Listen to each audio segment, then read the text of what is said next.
Survey number 1006లో అక్రమ నిర్మాణం. Revenue అధికారులు ప్రశ్నార్థక స్థితిలో. మేడ్చల్ మల్కాజిగిరి జిల్లా కాప్రా మండలం జవహర్ నగర్ మున్సిపల్ కార్పొరేషన్ పరిధిలోని సర్వే నెంబర్ 1006లో గత 5 రోజులుగా నిర్మాణం జరుగుతున్నదని సమాచారం. అయితే ఈ నిర్మాణం సరైన అనుమతులతోనే జరుగుతుందా లేక అక్రమమా అన్న దానిపై స్థానిక ప్రజల్లో అయోమయం నెలకొంది. స్థానిక రెవెన్యూ యంత్రాంగం దీనిపై ఎలాంటి చర్యలు తీసుకోవడం లేదని లేవనెత్తిన సందేహాలకు సమాధానం లేదు. ఇది తెలిసి కూడా నిర్లక్ష్యంగా వ్యవహరిస్తున్నారా లేక అధికారులకు సమాచారం చేరలేదా అనే అనుమానాలు వ్యక్తమవుతున్నాయి.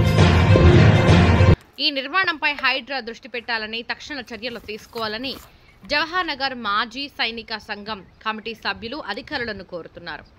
వారు చేసిన విజ్ఞప్తికి స్పందన ఇచ్చే వరకు ప్రజల్లో ఆందోళన కొనసాగుతుందని అభిప్రాయం వ్యక్తమవుతుంది.